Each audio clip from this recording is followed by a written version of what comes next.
La nube. Muy bien, entonces la semana pasada estudiamos un poco acerca de lo que llevó a Lutero, el camino que llevó a Lutero a escribir los concilios y la iglesia. Y nos quedamos al final en esta última pregunta.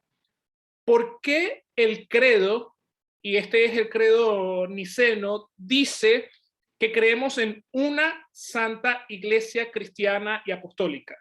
Entonces yo había puesto una pequeña tarea, pero si no, vamos a pensar aquí un poquito en esta frase, porque a veces la decimos cuando estamos confesando el credo niceno en el culto, y no nos ponemos a detallar en realidad por qué el credo dice que somos una santa iglesia cristiana y apostólica. Entonces, ¿qué piensan ustedes un poquito en cuanto a eso? ¿Por qué decimos que somos una santa iglesia cristiana y apostólica? Bueno, primeramente santa, porque fue instituida por Dios y todo lo que es instituido por Dios es santo. Entonces debemos recordar que el nombre de iglesia es como que la reunión de los santos creyentes. Entonces, cristiana y apostólica porque sigue la enseñanza de los apóstoles. Entonces, siguiendo este orden, podemos decir que es la institución de los santos creyentes, tanto desde que Cristo estuvo con nosotros, antes de Cristo y hasta el día de hoy. Entonces, es santa porque fue instituida por Dios, es apostólica porque ahora seguimos las enseñanzas de los apóstoles y es una sola iglesia porque es tanto la iglesia visible e invisible. Todos los que ya han muerto en la fe se mantienen en la iglesia, en la reunión de los santos creyentes, siempre adorando a Cristo como nuestro Señor. Perfecto. Muy bien. Muy buena descripción. A ver, ¿alguien más tiene otra o quiere aportar algo a lo que ha dicho Ali, que ha sido fantástico? Bueno, nosotros decimos que Cristo es la cabeza y el cuerpo es su iglesia. Y Cristo es cabeza sobre una iglesia, no es varias iglesias y una sola cabeza, ¿no?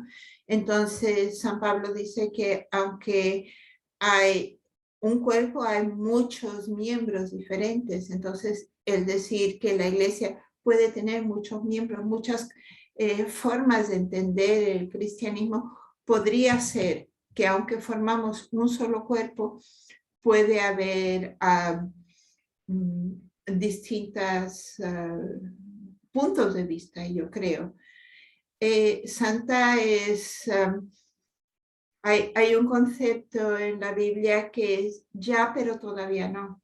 Es decir, ya somos santos, pero sabemos que somos pecadores. Es decir, ya, pero aún no.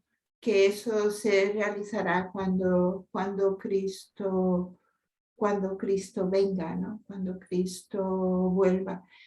Y apostólica, bueno, hay algunas iglesias dentro del cuerpo de Cristo que creen en la sucesión apostólica, es decir, que la unción de entre los apóstoles se ha ido pasando durante siglos con imposición de manos. Y es una forma de representar que estamos basados en la enseñanza que ellos recibieron de Cristo mismo. Exactamente. Exactamente.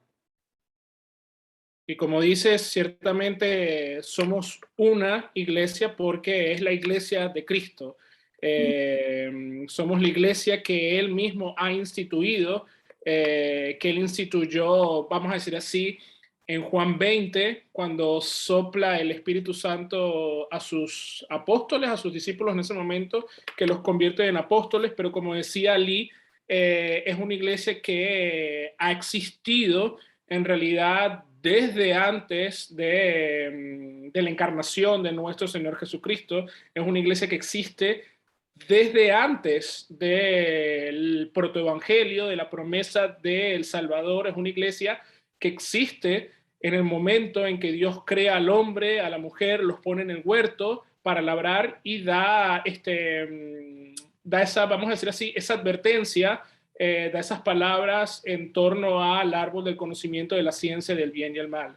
Y Lutero hablaba y decía que ese árbol era el árbol de la obediencia, era el altar de la obediencia, en donde Adán y Eva se reunían para alabar y adorar a su Dios, para conversar con Dios, porque Dios, el Génesis nos dice que el Señor bajaba y conversaba con ellos, caminaba con ellos, hablaba con ellos.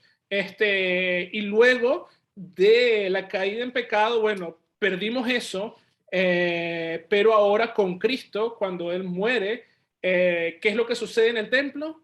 Antes el templo estaba, el lugar santísimo estaba velado, y solamente podía pasar el sumo sacerdote al altar de propiciación, al altar del sacrificio. Ahora cuando Cristo pasa al altar de sacrificio y hace a su iglesia, compra a su iglesia con su sangre y la hace santa, el velo se rompe y ahora nosotros tenemos acceso a ese lugar santísimo. Ahora nosotros somos la iglesia santa porque Cristo es santo, porque nosotros recibimos la señal de la cruz, porque nosotros tenemos el nombre de Cristo, vamos a decir así, grabado en nuestros cuerpos, con la cruz que ha sido grabada en nuestra frente y en nuestro pecho el día de nuestro bautismo. Entonces, ¿alguien más quiere comentar algo en cuanto a esto? Si no, podemos seguir. Pero si alguien más tiene algún comentario. Bien, seguimos entonces. Ok. Seguimos entonces, vamos a ver ahora la parte 4 de 5 partes que tiene este estudio preliminar. Ya estamos cerca del final. Vamos a tener un juego de adivinar algunas palabritas, pero voy a pedir que Ali pueda ser el comodín de ustedes. ¿Ok? Porque él ya sabe algunas de las palabras. Ya nosotros hicimos este juego. Entonces, él parte con ventaja. Entonces, como ¿quién quiere ser millonario? La audiencia, consultar a un amigo, puede ser Ali, y si necesitan consultar con su pastor, bueno, me dicen, pastor, pero ya saben, si quieren usar el comodín de consultar a un amigo, Ali. Entonces, vamos a ver lo que son los atributos de la iglesia. Y vamos a ver el estudio de las marcas y la iglesia de Lutero. Tiene 7 marcas. Vamos a ver 7 atributos también el día de hoy que tiene la iglesia. Entonces, vamos a empezar con el primer atributo. Y este primer atributo vamos a hacerlo así por orden, ¿ok? Yo voy a usar el orden que tengo aquí en mi Zoom por camaritas. No se sienta presionado. Si usted quiere, como les dije, si no sabe la respuesta, puede consultar con Ali y él puede ayudarlos en ese aspecto. Entonces vamos a ver el primer atributo, y el primer atributo le va a tocar a Patricia develar las 3 palabritas que están ahí en blanco. Entonces decimos que la iglesia es porque es el resultado de la fe salvadora de cada uno de los creyentes. Vamos a mantenernos ahí. Entonces, el primer atributo de la iglesia, ¿cuál crees que sería, Patricia? ¿O quieren que les dé un panorama primero de cuáles serían los... Aunque eso lo vimos en el catecismo, lo estudiamos en el catecismo, ¿quieren que les dé un panorama sobre los atributos de la iglesia primero? A ver, yo he mirado la chuleta antes de empezar porque sabías por dónde iba, pero esto me ha cogido un poco traspapelada. A ver, los atributos que yo recuerdo es que se predica la palabra, hay bautismo, hay confesión de pecados, hay oración e intercesión, y está la cruz. Sí, al sufrimiento. Entonces, esos son los 6 que recuerdo. Sí, pero esos son así... los atributos. Esos son los atributos que, por ejemplo, Lutero muestra y son como que las marcas distintivas dentro de lo que es la iglesia, lo que es la verdadera iglesia. Pero cuando, por ejemplo, el catecismo nos está hablando acerca de atributos, son cosas que tiene la iglesia, entonces, que podemos ver, por ejemplo, en el credo. El credo nos dice, el primer artículo del credo, pero en el credo niceno nos dice que creemos en un solo Dios, Padre Todopoderoso, Creador del cielo y de la tierra, y de todas las cosas que son visibles e invisibles. Entonces, sabemos que existe la iglesia militante aquí en la tierra y la iglesia triunfante en los cielos. También, por ejemplo, como decías tú cuando estábamos respondiendo la pregunta de por qué decimos una iglesia, una santa iglesia apostólica cristiana, esos son parte de los atributos que tiene la iglesia, porque la cabeza es Cristo, porque Cristo es santo, porque la iglesia sigue las enseñanzas apostólicas. Esas son cosas distintivas que nosotros, por ejemplo, tenemos en nuestra iglesia. Entonces, el primer atributo entonces es santa. No. Pudiera ser, pero bueno, vamos a leer completo todo este párrafo. La iglesia es, no sabemos todavía qué es, porque es el resultado de la fe salvadora de cada uno de los creyentes. No podemos sin los de la fe. Entonces, en la iglesia no solo pertenecen aquellos vivos, los que están vivos en este momento, sino todos aquellos que han muerto en la verdadera fe. Aquí está la clave. En la iglesia no solamente, en la verdadera iglesia, el primer atributo de la iglesia no es solamente que permanecen los vivos, sino también aquellos que han muerto en la verdadera fe cristiana. ¿Cómo se le llama a esa iglesia? La iglesia triunfante. Triunfante. Entonces, la iglesia es... Triunfante, claro. La iglesia, sí, la iglesia es triunfante, pero en sí la iglesia es... Te voy a dar la primera palabra. La iglesia es invisible. La iglesia triunfante es la iglesia invisible a nuestros ojos, la iglesia que está en los cielos. Y se acuerdan que yo les decía, creo que fue la primera clase, la razón por la que en las iglesias, las estructuras de la iglesia eran en forma de cruz y había como un semicírculo en la parte de arriba en la cabeza. ¿Se acuerdan por qué les decía eso? Bueno, pues porque ahí están los creyentes que ya han fallecido. Exactamente, entonces litúrgicamente está la iglesia militante, la iglesia invisible y está la iglesia visible alrededor del Cordero, alrededor de la cena de la boda del Cordero.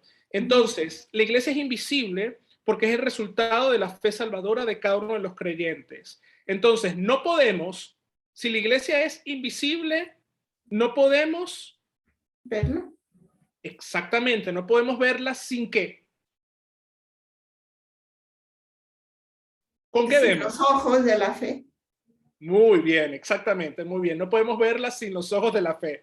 Confieso que estaba un poco, como era el primer atributo, estaba un poco complicado, entonces no pasa nada en este aspecto, pero bueno, entonces tenemos que el primer atributo de la iglesia es que es invisible y no podemos ver la iglesia invisible sin los ojos de la fe. Es imposible para nosotros poder ver la iglesia invisible sin los ojos de la fe. Entonces, el segundo atributo, Fran. El segundo atributo es la iglesia también es porque posee distintivas como. Vamos a quedarnos aquí en la primera parte. La iglesia también es visible. Exactamente, la iglesia también es visible. Tenemos de un lado la iglesia invisible. Ahora tenemos la iglesia es visible, ¿por qué? ¿Qué posee la iglesia para que sea visible? Pues características distintivas, puede ser. Ajá, características distintivas, señales. Habíamos hablado en el primer estudio que señales eran esas características distintivas, esas marcas que tiene la iglesia. Y esas señales distintivas, ¿cuáles son? No está enfocado. Pues Tenemos- predicar el evangelio y los sacramentos, ¿no? Exactamente, o sea, tenemos la palabra, la predicación del evangelio y los sacramentos. Es por eso que podemos decir que la verdadera iglesia no se encuentra donde no se usan estas señales. Entonces, donde no esté la palabra de Dios, donde no estén los santos sacramentos, no se encuentra la iglesia verdadera de Cristo. Y eso es lo que vamos a ver a lo largo de este estudio. Entonces, el tercer atributo, vamos a darle una oportunidad a nuestro hermano Ali. Vamos a ver el tercer atributo, a ver si se acuerda. La iglesia es porque es el de Cristo y se funda en la unidad de la fe en el único Salvador. La iglesia es una, porque La es el iglesia cuerpo de es, Cristo. muy bien, la iglesia es una porque es el cuerpo de Cristo. Muy bien. Entonces, y se funda en la unidad de la fe en el único Salvador, Cristo Jesús. Esto nos lo dice, por ejemplo, Efesios 4, del 3 al 7. La única Iglesia. ¿Sabes? cabeza, la cabeza, Cristo es la cabeza de la iglesia, de su iglesia. Entonces, la única cabeza de la iglesia es ¿quién? Cristo, nuestro Señor. Ahora, el cuarto atributo, Luisa. Ay, me rasparon. No. Y recuérdate que tienes dos comodines. Tienes el comodín de llamar a un amigo que está ahí on fire, o puedes consultar con tu pastor. No hay ningún problema. Entonces, ya tenemos tres atributos. Tenemos que el primer atributo de la iglesia es que es invisible. El segundo atributo de la iglesia es que es visible. Después tenemos que la iglesia es una. Ahora, la iglesia es porque es fundada en el cual es porque Es apostólica. no. La iglesia es, piensa, por ejemplo, en el concepto de, porque estamos yendo en orden, fíjate que estamos yendo en orden. Piensa en lo que confesamos en el credo niceno. Creo en una Iglesia que es santa, iglesia cristiana. Ok, entonces en ese orden, ya hemos hablado de que creemos en una iglesia. ¿Qué es lo que le sigue a ese una? Lo dijiste. Empieza por ese.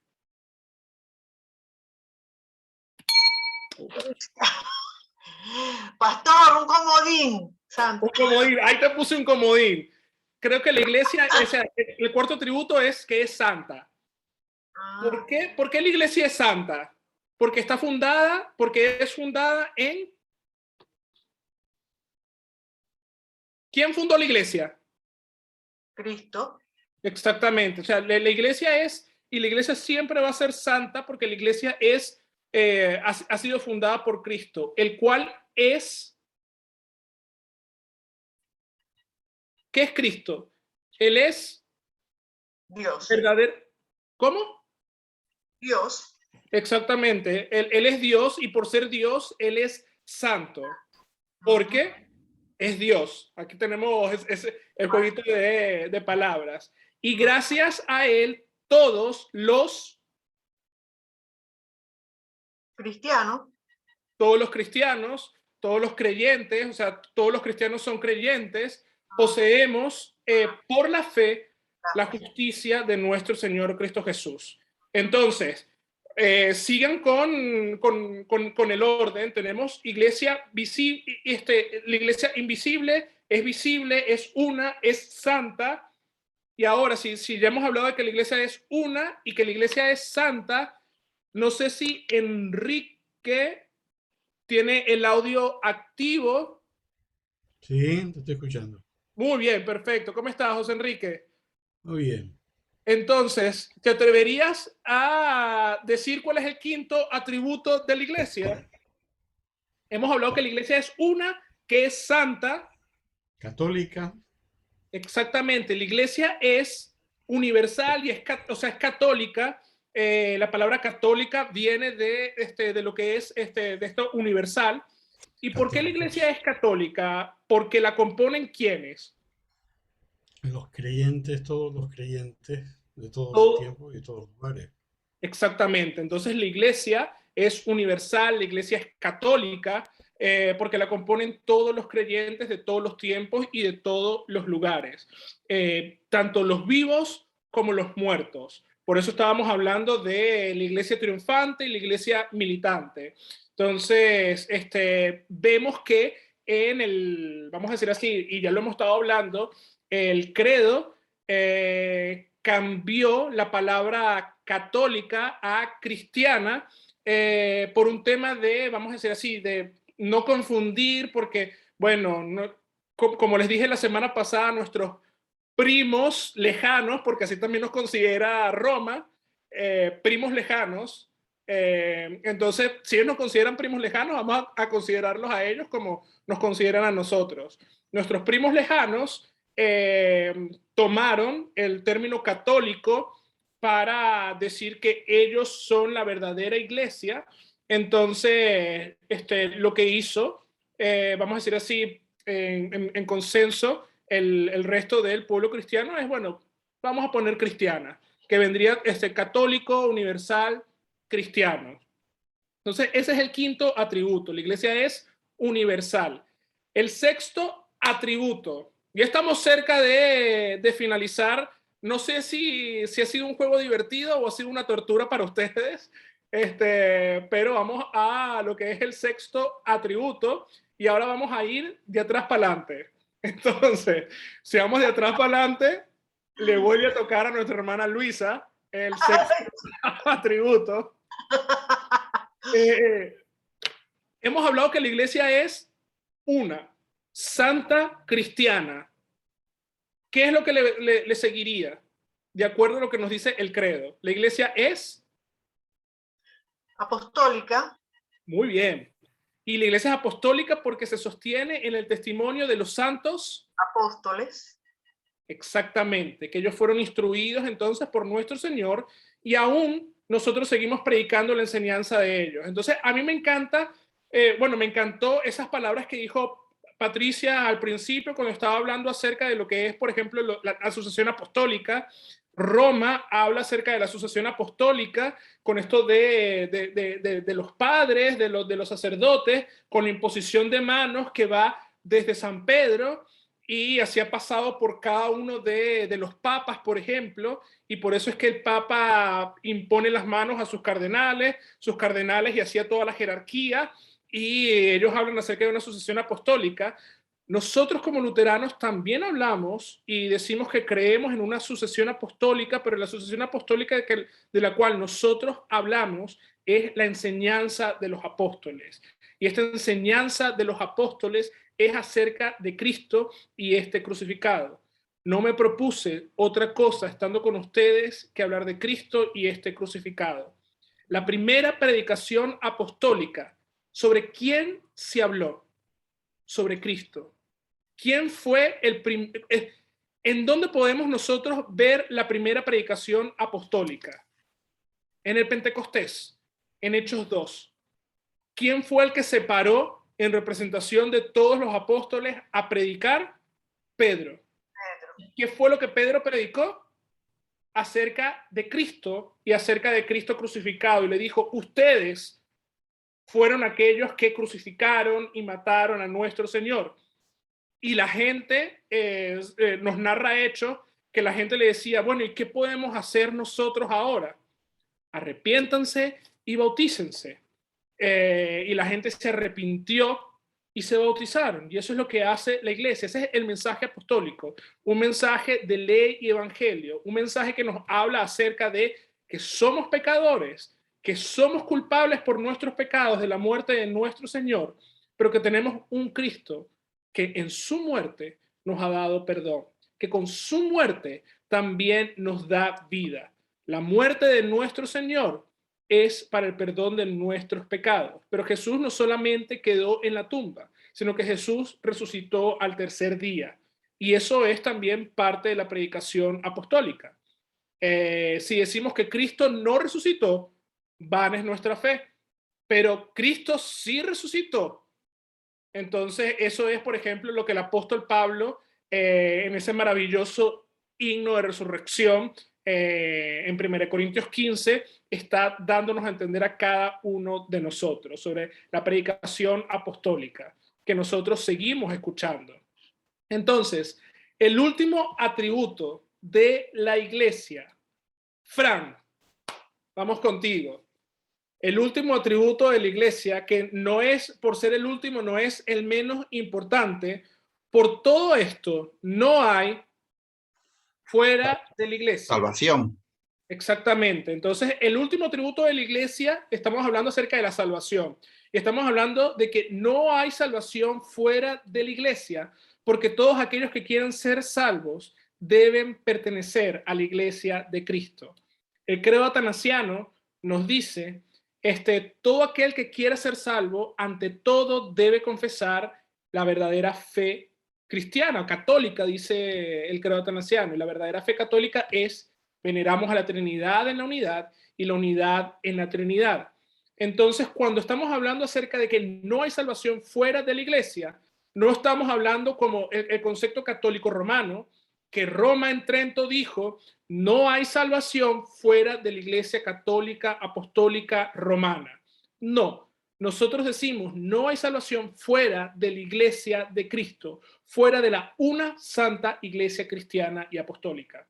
Entonces, nosotros que pertenecemos a la una santa iglesia cristiana y apostólica, por causa de Cristo, por la fe, por nuestro santo bautismo, nosotros somos parte de esta iglesia a la cual Cristo ha muerto por ella y nos ha dado la salvación a cada uno de nosotros. Entonces, por ejemplo, Lutero, yo por eso puse esta imagen aquí, Lutero en su comentario de Génesis, él decía que, vamos a decir así, en este momento, en el arca de Noé, ahí estaba la verdadera santa iglesia, esas 8 personas alabando y adorando a Dios en medio del diluvio. Entonces, yo no sé si ustedes también han notado, pero en la antigüedad muchas iglesias también son construidas en forma de barca, en forma de un barco. Jesús predicaba también en barcas. Y por ejemplo, hay una iglesia en Venezuela que fue construida, una iglesia muy bonita y es de las iglesias más antiguas en Venezuela. Está construida en forma de, su forma, en vez de ser de cruz, es en forma de barca. Entonces, es un bonito concepto para reconocer que somos la iglesia de Cristo y que pertenecemos a esa una santa iglesia cristiana. Entonces, hemos estado hablando acerca de los 7 atributos. ¿Cuáles son los 7 atributos? Que la iglesia es visible, que la iglesia es invisible, que la iglesia es una, que la iglesia es santa, que la iglesia es universal o católica, que la iglesia es apostólica y que no hay salvación fuera de la verdadera iglesia de Cristo. Entonces, habiendo hablado un poquito en cuanto a eso, a lo que es vamos a decir así, la iglesia y sus atributos, vamos ahora a adentrarnos un poco en la fundación escritural de lo que es la iglesia. Vamos a ver el concepto dentro de las escrituras del término iglesia. Entonces, vamos a primero, la semana pasada les dije que iban a aprender 2 términos, o sea, iban a aprender 2 términos en hebreo, 2 palabras en hebreo y una palabra en griego. Y estos son los términos con los cuales se conoce a la iglesia en las Sagradas Escrituras. Entonces, el término más conocido para nosotros al momento de referirnos a la iglesia es eclesía. De ahí viene la palabra iglesia, que significa iglesia. Y en términos generales, el término eclesía en el griego significa asamblea. Es así de sencillo. O sea, ¿cuál es el significado de iglesia o de eclesia? Asamblea. Si yo llego en un examen cosa que no va a suceder porque esto es un estudio bíblico, y les pregunto, pónganse ustedes en catecismo, les pregunto, ¿qué significa la palabra eclesia o iglesia? Ustedes van a decir, ustedes van a poder contestar, bueno, iglesia significa asamblea. Pero en el hebreo tenemos dos términos. El primer término es cajal. Y vamos a ver qué significa cajal. Cajal también significa asamblea o convocado.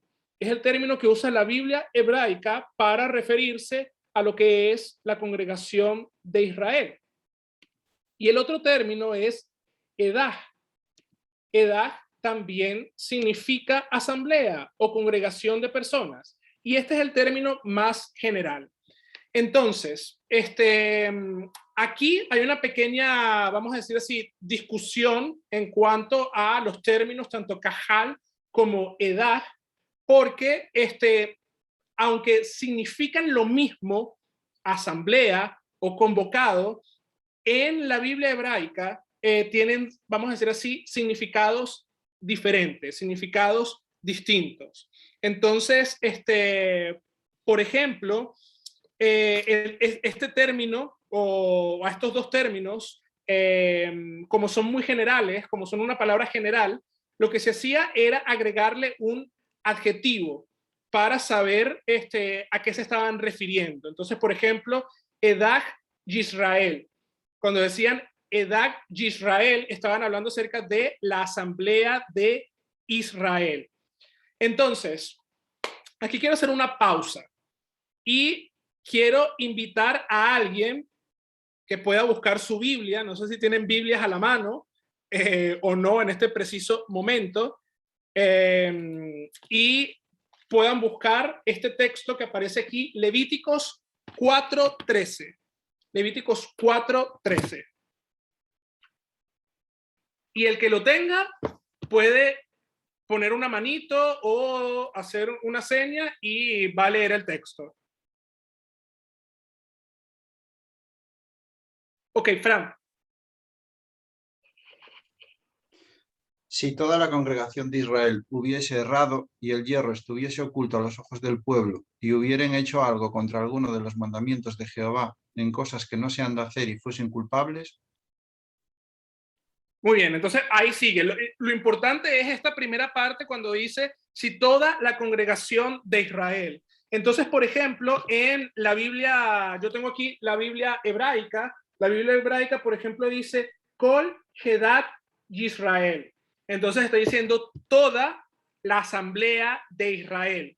Entonces, vamos a decir así, el término Edah Yisrael era para hablar acerca de la asamblea en general.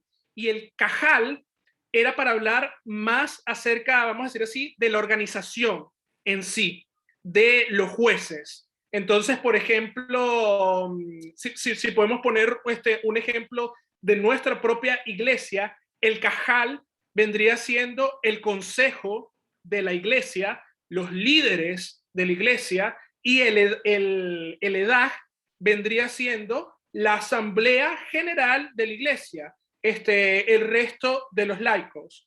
Entonces, los masoretas en la Biblia hebraica usaban el término, como les decía, cajal, para referirse a lo que eran los jueces.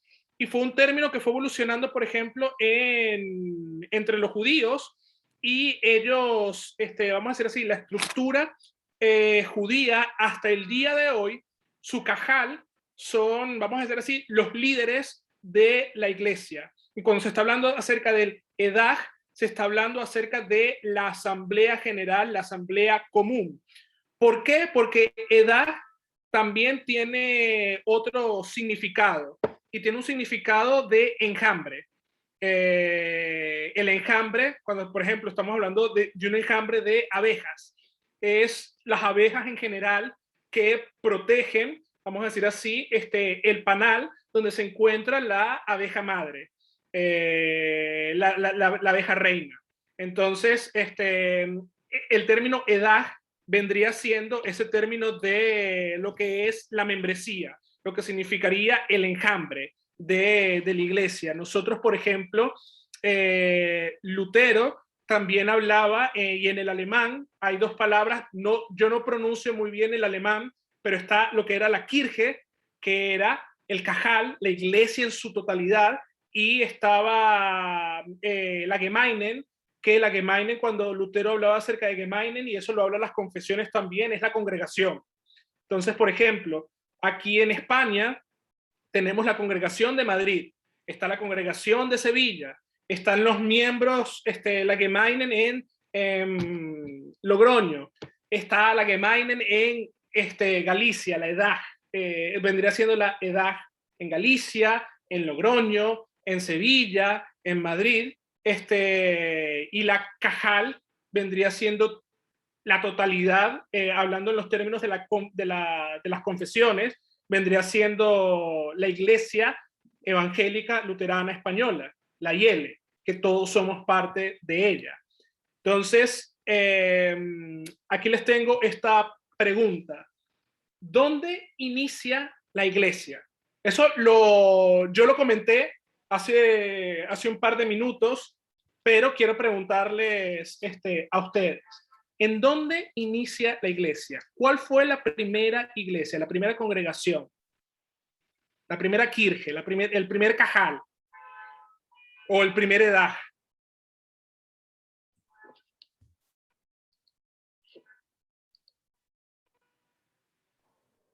A ver, nadie. En el Edén. En En Hechos, el Edén. Hechos 2, ¿no? ¿Cómo? Hechos 2, ¿no? En Hechos 2, vamos a decir así, inicia la iglesia del Pentecostés, de la cual somos nosotros parte de la iglesia del Pentecostés. Pero antes de Hechos 2, ya también había o existía una iglesia. Y claro, estaba, vamos a decir así, en torno al pueblo escogido de Dios, el pueblo judío. El pueblo israelita se reunía, tenía su templo, tenían sus sinagogas, pero todos ellos se reunían, previo a que Dios, vamos a decir así, escogiera a su pueblo santo, la iglesia de Dios existía. La iglesia de Cristo existía, porque la iglesia existe por causa de Cristo, por su promesa. Y en donde nosotros tenemos la primera promesa de salvación en Génesis. Y como decía Ali, en el Edén, nosotros tenemos, vamos a decir, la primera iglesia que se reunía en torno, aquí es parte de uno de mis cuadros, si no mi cuadro favorito, el Jardín de las Delicias de Del Bosco. Esta es la primera sección del tríptico, el Edén. Entonces aquí podemos ver a Dios, a Cristo preencarnado, con Adán y con Eva en la creación, y podemos ver el árbol de la ciencia del bien y el mal, el árbol de la vida, el paraíso. En el Edén ya existía la iglesia reunida en torno a Cristo, en torno a la obediencia de nuestro Dios. Entonces, si nosotros queremos remontarnos a dónde está la primera iglesia o dónde inicia la iglesia, es en la creación. Ya cuando Dios crea al hombre y a la mujer, ahí ya hay una congregación, donde 2 o 3 estén reunidos en mi nombre, ahí estoy yo en medio de ellos. Y esto es importante para nosotros saberlo, mis queridos hermanos, porque eso nos va a dar a nosotros un más sentido de pertenencia. Y por ejemplo, el autor a los Hebreos, cuando está hablando acerca de lo que es la fe, y está colocando todo vamos a decir así, esta galería de héroes de la fe, él inicia con Adán y va desarrollando todo este concepto, vamos a decir así, del Antiguo Testamento, en cuanto a lo que son los héroes de la fe. Entonces la iglesia inicia en el Edén, la iglesia inicia alrededor del árbol de la obediencia, y la iglesia, vamos a decir así, continúa alrededor de un árbol. ¿Cuál es ese árbol en el cual nosotros ahorita como iglesia continuamos viendo y observando? Ya no es el árbol de la ciencia del bien y el mal, ahora es el árbol de la Cruz, exactamente, el árbol de la cruz, el árbol en donde está nuestro Señor Cristo Jesús. Entonces, nosotros predicamos a Cristo y a este crucificado, porque su muerte nos da vida a cada uno de nosotros. Vamos a decir así, nuestra salvación inició en el Calvario, donde nuestro Señor Cristo Jesús muere por cada uno de nosotros. Entonces, aquí vamos a estar, si todos tienen su Biblia, vamos a estar buscando algunos textos bíblicos, pero vamos a estar viendo un panorama o un caminar de la iglesia hasta el punto donde decía Luisa en Hechos 2. Entonces, vamos a el punto de partida. Como decía Ali, el punto de partida es en el Edén, en Génesis 2. Entonces, no vamos a leer todo Génesis 2 como tal, pero vamos, ¿quién? Ali, ¿tienes Biblia ahí cerca?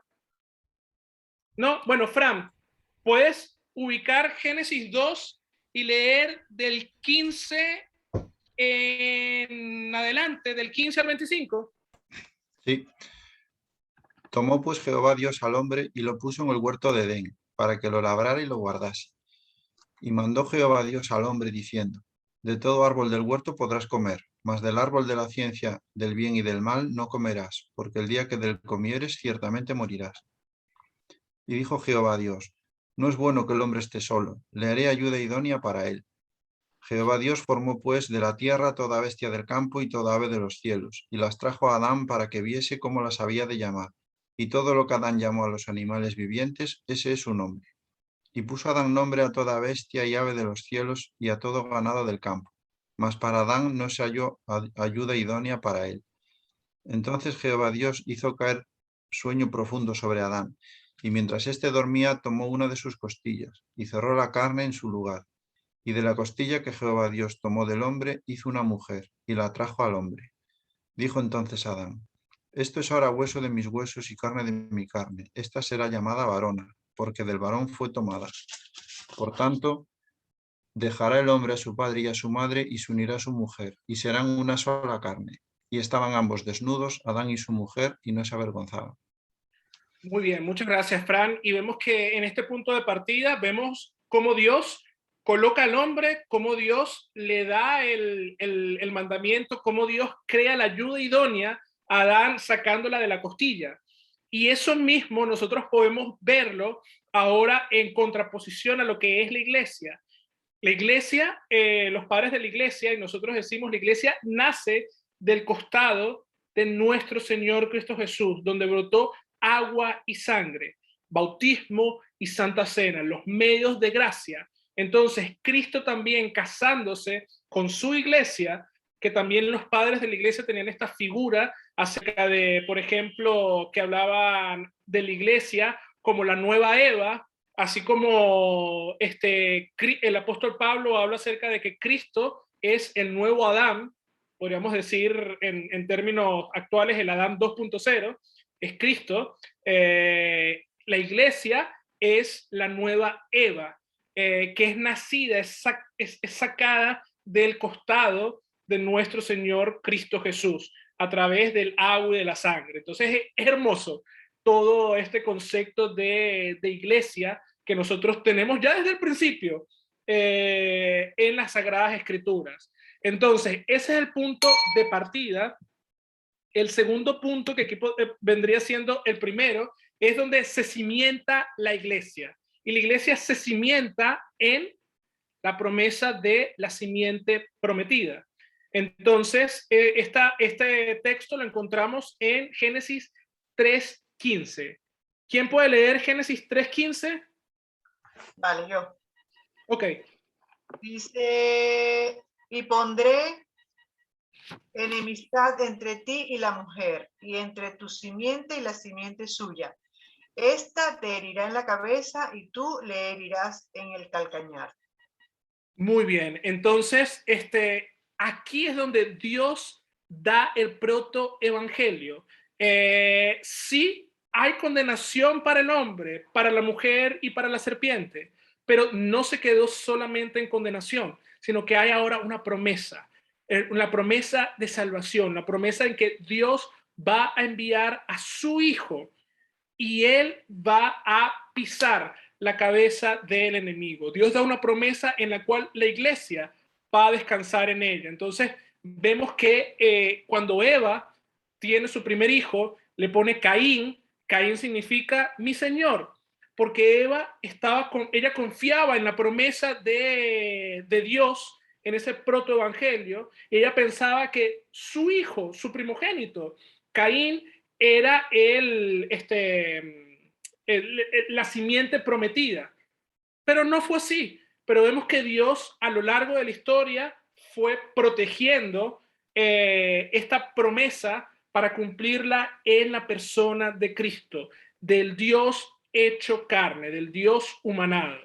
Entonces, la iglesia descansó, la iglesia del Antiguo Testamento, todo el Antiguo Testamento descansa y reposa en el Génesis 3:15, en esta hermosa promesa, en el protoevangelio, y eso es también en lo que nosotros como iglesia descansamos. Ya nosotros como iglesia hemos visto cumplido este protoevangelio en Cristo Jesús, en la cruz del Calvario, en el Viernes Santo. Hemos visto cómo nuestro Señor, cuando dice tetelestai, todo ha sido cumplido y muere. Ahí los cielos se ennegrecieron, tembló la tierra, el velo del templo se rompió y nuestro Señor había consumado ya nuestra salvación. El enemigo, el diablo, el mundo y la carne ya no tienen poder sobre nosotros por lo que Cristo ha hecho. Entonces, la segunda parte en lo que se sostiene la iglesia es en esto que se denominan las Toledot. ¿Qué son las Toledot? Toledot es el término hebreo para hablar acerca de las generaciones, en donde vemos cómo Dios mantiene su promesa. Entonces, Lutero, por ejemplo, hablaba acerca de que nosotros debemos de leer las Toledot, nosotros debemos de leer las generaciones como que si fuesen escritas en letra de oro. ¿Por qué? Porque esas generaciones, esos nombres que quizás al principio nos parezcan aburridos y fastidiosos, son la forma en la cual Dios fue cumpliendo su promesa del Génesis 3:15. Entonces, no vamos a leer todo esto, pero por ejemplo tenemos las Toledot en Génesis 5, en Génesis 10, en Génesis, que en Génesis, por ejemplo, en Génesis 5 está hablando acerca de las generaciones o la descendencia de Adán. En Génesis 10 se nos está hablando, Génesis 10 es postdiluvio, se nos está hablando acerca de la descendencia de Noé en sus hijos. Ya en Génesis 11 nos está hablando acerca de la descendencia de Sem, donde va a descender Abraham, de la descendencia de Sem. Y Génesis 25, Génesis 26, Génesis 31 nos está hablando acerca de la descendencia de Abraham, la descendencia de Isaac, la descendencia de Jacob, y cómo inician los evangelios. ¿Cuál es el primer evangelio? A ver, esto es una pregunta de catecismo básica. ¿Cuál es el primer evangelio? Mateo. Mateo, exactamente. ¿Y cómo inicia Mateo? La genealogía de Jesús. Con la genealogía de Jesús. Y esto es importante para cada uno de nosotros, para comprender cómo Dios cumple su promesa, cómo Dios fue protegiendo, e incluso en medio de, vamos a decir así, de la devastación de Israel, cuando Israel es llevada cautiva a Babilonia, existe una promesa. Dios da una promesa por medio de su profeta Isaías, hablando acerca del retoño de la vara de Isaí. Isaí es el padre de David, y la descendencia de David, cuando Dios le da la promesa a David diciéndole que su generación va a permanecer sentada en el trono de Judá, no estaba hablando acerca, vamos a decir así, de un trono físico, aunque sí fue así por muchas generaciones, pero estaba hablando acerca de el Salvador del mundo, Cristo Jesús. Entonces, bueno, me adelanté un poco, perdonen, es que cuando hablo acerca de las Toledot, me emociono un poco hablando acerca de todo esto y de las maravillas de estas generaciones. Entonces, por eso a veces libros como Crónicas o Números nos parecen aburridos por los nombres, pero les recomiendo que los lean y que estén pendientes de los nombres y los significados para que puedan ponerles a sus hijos o recomendarle a sus hijos que le pongan a sus nietos nombres bíblicos. Por ejemplo, la nueva nieta de Luisa tiene un nombre muy bonito y es un nombre de un libro de la Biblia, Ruth. Y vemos que Ruth es parte de la genealogía de nuestro Señor Cristo Jesús. Entonces, continuando, Dios envía el diluvio y estuvimos hablando, Noé y su familia son considerados la iglesia de Dios que permanecieron fiel y Dios sostuvo a Noé y a su familia y ellos se mantenieron firmes en la fe en este Génesis 3.15, en el protoevangelio. Entonces todo el diluvio lo podemos encontrar en Génesis 6 al 9. Luego tenemos, Dios escoge a su pueblo, en la persona de Abraham, y vemos que Abraham y Sara no tenían hijos, no había descendencia, y Dios le promete a Abraham que su descendencia iba a ser más grande que las estrellas en el cielo, que los granitos de la arena en el desierto, y así fue. Porque también, aunque nosotros no somos, por así decirlo, judíos de nacimiento, somos descendientes de Abraham por la fe. Y vemos que Dios le da a Abraham vamos a decir así, en esta promesa que Dios le da a Abraham diciéndole, y haré de ti una nación grande y te bendeciré y engrandeceré tu nombre y serás de bendición. Bendeciré a los que te bendijeran y maldeciré a los que te maldicieran. Y serán benditas en ti todas las familias de la tierra. Nosotros somos benditos por la simiente o por el fruto que nació del pueblo escogido, de Abraham, de su descendencia, iban a ser el Salvador Cristo Jesús. Entonces, luego, por ejemplo, que el Génesis es este libro de los principios, es este libro del principio de todo. Tenemos a Israel ahora como nación. Luego de muchas cosas, Israel, vamos a decir así, que pasan por la esclavitud, ellos salen de la esclavitud y entran a esta tierra prometida. ¿Y quién fue el que le entregó la tierra prometida? Fue el mismo Dios. Entonces Dios mismo va a decir, y Josué mismo, al final de su vida, Josué, que fue, vamos a decir así, el sucesor de Moisés, y que la raíz del nombre de Josué, Joshua, viene el nombre de Jesús, aquel que vendría a salvar a su pueblo de sus pecados. Josué le da una advertencia al pueblo antes de morir, diciéndoles que se cuiden de no abandonar a su Dios, porque Él fue el que le entregó la tierra prometida. Entonces creo que si quieren leer esa hermosa despedida de Josué, es en Josué 24.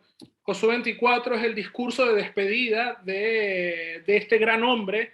Entonces les recomiendo que si tienen un tiempecito hoy en la noche o durante la semana puedan leer Josué 24 para que entiendan cómo Dios ha sido también fiel a su promesa. Y ya aquí nos saltamos, no que no sea importante, pero de aquí hacemos un salto brusco de tiempo a Cristo. 33 años después del nacimiento de Cristo, Cristo muere. Y Cristo muere por su iglesia. Y el Pentecostés da inicio a la iglesia de Cristo, la cual no es algo nuevo, como hemos estado estudiando, sino es que es la misma iglesia en la cual nuestros padres confiaron desde el Génesis 3:15. Entonces nosotros podemos llamar a Adán y a Eva nuestros padres, y ellos confiaron en esa fe, ellos confiaron en esa simiente, y es la fe que cada uno de nosotros tenemos, en la simiente prometida, en el Cristo prometido, en ese Mesías que vino al mundo para darnos salvación. Entonces, nosotros somos ahora parte de la iglesia del Pentecostés. Somos nosotros ahora, la iglesia del Pentecostés, la que esperamos la segunda venida de nuestro Señor Cristo Jesús para llevar a su iglesia al cielo, a disfrutar de todo lo que Él ha ganado. Pero como decía, por ejemplo, al principio, nuestra hermana Patricia, estamos en esa, vamos a decir así, en esa escatología inaugurada por Cristo en la cruz.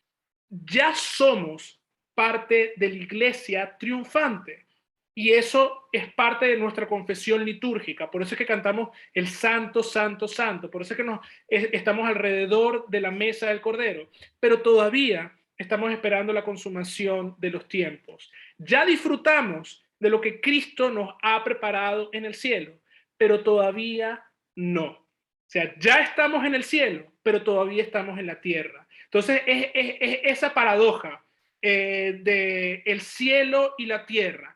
Ya estamos en el cielo, pero todavía estamos en la tierra, pero el cielo se funde en Cristo Jesús y en su iglesia, en la fe, aquí en la tierra, en la verdadera iglesia de Cristo. Y es por eso que nosotros podemos decir que con ángeles y arcángeles y con toda la corte celestial alabamos y magnificamos el glorioso nombre de nuestro Señor, ensalzando siempre diciendo, y empezamos a entonar el himno angelical, el Santo, Santo, Santo, Dios de Sabaoth. Cielo y tierra están llenos de tu gloria. Y ahí empezamos, y el Santus es una combinación entre este himno celestial que cantan los ángeles en el cielo, Isaías 6, el Santo, Santo, Santo, pero también lo que canta la iglesia, que está en los Salmos, que fue el cántico cuando Jesús estaba entrando triunfal a Jerusalén, que fue el cántico también de estos hombres que pedían misericordia. Bendito el que viene en el nombre del Señor, hosana en las alturas. Hosana es un clamor de los pecadores aquí en la tierra, que significa sálvanos ahora. Y Cristo viene a salvarnos, Cristo viene a darnos su gracia. Cristo responde ese hosana dándonos su cuerpo y su sangre en, con y bajo el pan y el vino. Entonces, magnífico lo que es la iglesia. Entonces, rápidamente vamos a ver el término de iglesia en los escritos de Lutero. Y solamente voy a tomar dos de creo que 4 o 5, 1, 2, 3, 4, pero yo les voy a mandar este PowerPoint a cada uno de ustedes para que puedan leer estas frases de Lutero. Por ejemplo, Lutero dice: de la misma manera como ponen el grito al cielo acerca de los padres y de los concilios, aquí está hablando acerca de Roma, sin saber qué son y pretendiendo aturdirnos con letras vacías, así vociferan también respecto a la iglesia. Entonces, ¿qué está diciendo Lutero aquí? Que Roma no tiene ningún conocimiento de lo que significa la iglesia. Pero cuando se trata de decir qué o quién es la iglesia, dónde se encuentra, no consideran dignos ni a la iglesia ni a Dios de preguntar por ellos, ni de buscarlos. Les agrada que se les tenga por iglesia, por ejemplo, el Papa, los cardenales, los obispos, y que bajo este nombre glorioso se les deje ser perfectos discípulos del diablo, que no quieren practicar otra cosa que bribonadas y maldades. Entonces, vemos que Lutero no tiene medias tintas. Él dice, como buen alemán, dice las cosas como son. Y aquí está diciendo que Roma se considera iglesia por tener esto de la sucesión apostólica. Entonces, ellos dicen que el Papa, en realidad, y las tradiciones son lo que valen y a veces están por encima de la misma palabra de Dios, Y para nosotros como luteranos, no me malentiendan, las tradiciones son importantes, pero las tradiciones nunca van a estar por encima de la palabra de Dios. Los padres de la iglesia nunca van a estar por encima de la palabra de Dios. El mismo Lutero nunca va a estar por encima de la palabra de Dios, y él reconoce esto. Entonces, cuando se le pregunta a Roma, ¿qué es la iglesia? Roma dice el Papa. Ustedes no son iglesia porque no tienen el Papa. Es lo que es muy común escuchar eso. Entonces, la iglesia no es el Papa, la iglesia es Cristo. Entonces, aquí Lutero va a hablar, en este párrafo, Lutero va a hablar acerca de que la iglesia es santa, católica y cristiana, y va a explicar el por qué la iglesia es santa, porque es un pueblo consagrado. Pero quiero irme a la última frase. Esta frase, Lutero está hablando acerca sobre las señales o cómo uno puede conseguir la verdadera iglesia. Es el último párrafo antes de empezar a hablar acerca de las marcas de la iglesia. Es importante leerlo. Lutero dice: ¿qué señal hay, pues, por la cual un pobre hombre confundido pueda reconocer en qué lugar del mundo existe semejante pueblo santo y cristiano? Este pueblo ha de estar necesariamente en esta vida y en este mundo, porque cree que vendrá una existencia celestial y una vida eterna, pero aún no las tiene. Lo que estamos hablando del ya, pero todavía no. Por lo tanto, debe estar todavía en esta vida y en este mundo y permanecer así hasta el fin de los siglos. Pues con decir creo en otra vida, la iglesia confiesa que todavía no se halla en aquella vida, sino que cree en ella, la espera, la ama como su verdadera patria y vida. Sin embargo, por ahora debe permanecer en el exilio, tal como se canta en el himno del Espíritu Santo, hasta entrar en su Edén en alegría, Kyrie eleison. Este es el punto que hemos de tratar. Y Kyrie eleison significa Señor, ten piedad de nosotros. Y ahí Lutero va a empezar a desarrollar todo el concepto de las marcas de la iglesia. Entonces, nosotros, al igual que Adán y Eva, esperamos esta vida celestial, esta vida eterna junto con Cristo.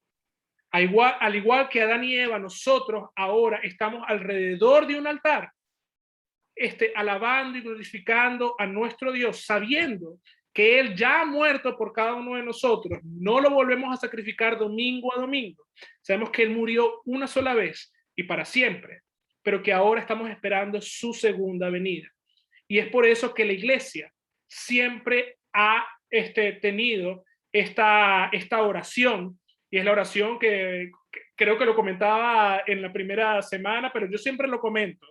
Es la oración que nosotros como iglesia confesamos en el Adviento, y nosotros vivimos en un eterno Adviento en la espera de la segunda venida de nuestro Señor. Nosotros como iglesia clamamos, como la primera iglesia, como la iglesia de los primeros siglos, clamaba: Maranata, ven Señor Jesús, ven pronto. Y entonces, en esa esperanza de que nuestro Señor Cristo Jesús va a venir pronto, Él no nos ha dejado desamparados.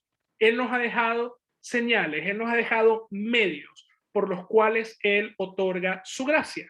Y la semana que viene ya vamos a empezar con la primera y tan esperada marca de la iglesia. La primera marca de la iglesia es la palabra de Dios, donde se fundamenta todo, donde se fundamenta nuestra salvación. Porque Cristo, ¿quién es Cristo? Cristo es el verbo por el cual fue creado todo, y aún ese verbo sigue creando el día de hoy en su iglesia fe.